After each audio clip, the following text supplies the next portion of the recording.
Here we go. Let's do it. Okay, my name is James Rozell. I'm going to talk a little bit about how I got to making violins and mandolins, and so about the process of how you make one.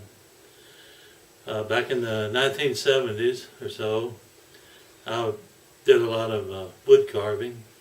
I really wanted to make replicas of fine furniture, but I got sidetracked into three-dimensional carving. I carved a chess set, some other three-dimensional objects, and made some furniture, did some carving on them, like flowers and stuff. And when my daughter Ruthie was about 9 years old, her birthday was coming up, and she came up with a bright idea. She wanted to learn to play the violin. So she had never mentioned it before. I didn't pay a lot of attention, but she kept after me. So I finally told her, well, her birthday was coming up, and if she wanted to, I'd get her a violin and a violin teacher, and give her some violin lessons. So she said she wanted to do that. So after we were into violin, and she started taking lessons, and I got to look at that violin, and without really thinking about it before, I guess I thought that the curvature of the top of the violin was like the way this is curved, this curvature of the side and everything. I never thought about it, but I got to look at that violin and I realized that it was carved that way. So I thought, well, I could do that. And so I went and found a book. I went to some libraries and found a book that showed the inside of a violin, how it was constructed. Found a place to mail order some wood, so I ordered some wood and made one. And it turned out pretty good. Ruth's teacher played it and thought it was great, so it was a pretty interesting project, so I made another one. Kept at it until I'd made about 10 or 11, I guess, violins before I switched over to mandolins. Okay, what I have here is the violin that I've started, which shows, you can see the outline of the mold, how it fits in on the inside of the violin, and where these blocks I talked about are glued in here. Then the sides are bent and glued to the blocks, not to the mold. And the blocks are only glued to the bottom half of the mold, not the top. So at this point I've already taken the top half of the mold out. So that's the surface around there that the top and the back will glue to. So once the top, you make the top first. Once the top is glued on, then I'll break the blocks loose from the mold and pull it in. You heat these, you bend these sides by getting them wet, soaking them in water, then bending them over a hot iron. And when it has to be really hot, when the wet wood hits that iron, it makes steam, and it softens the wood and allows you to bend it in these shapes.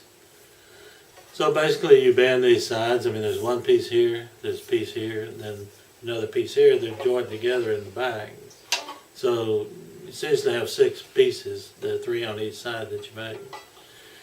So you put those all together on this mold and glue. You put spruce blocks in here and cut them to this pointed shape. Then you glue the sides on all around. And then you can take the top half of that mold. Remember, it's 2 pieces of. You make the top first. So you got the mold. You put the sides on. You take half of it out. Put the linings in. Then you make the top, and you're going to glue the top on first.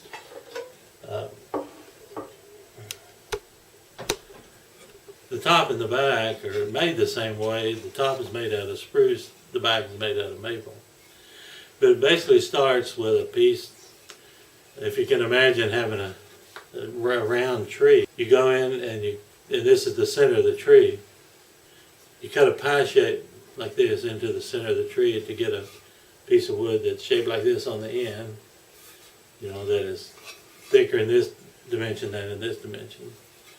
Then you saw it vertically in half, so that you got 2 pieces, and you open them up and glue them together like that to make one wide piece that is 3/4 of an inch sole in the middle, thick in the middle, and about 1/4 inch on each side. So it's like 2 of these glued together. Then you take and the outline, the sides that you have, and you put them on here and you draw the outline of the fiddle, cut out roughly, leaving some room for error, the shape of the fiddle on this bandsaw out, and then you just carve the top too. Got that piece of wood and you carve this shape here, you know, this it's sort of rounded up this way and rounded around on the ends too. The purfling in the side is primarily for decorations. You'd have to cut a little channel in there and then embed this stuff in there. The glue that violins are held together with is hide glue made out of animal hides, which melts at about 140 degrees. So if you leave one in the back seat of your car during the summertime, you'll come back and find a bunch of pieces. You know, so, like I said, I made about 10 or 11 violins. And what I really started out wanting to do was to build a mandolin. But since my wife played the violin and I needed to buy a bunch of tools, I made the deal with her that I'd build a fiddle first. So it turned out to build about 11 of them, I guess. I wanted to build a mandolin because that's one I wanted to play. I mean, this is one that I've had for about 12 years, one of the number 3 or 4 that I built. I wanted to do all this inlay, this mother of pearl inlay and stuff on here. And violin players don't like that on their violins, but guitar players, mandolin players, it's attractive too. And so I designed my own patterns and cut mother of pearl out and inlay it in to do all this. Construction of a mandolin is essentially the same as a violin. The steps are the same, the wood's the same, spruce top, maple back, sides, and neck, ebony fingerboard. Of course, the difference being the mandolin has frets on it, but the mandolin has double strings on each position, but it's tuned the same as a violin, G, D, A, and E. So even though you play it with a pick, the fingering you get to play something essentially the same. So when I started making mandolins, I've made about 16 mandolins up to now.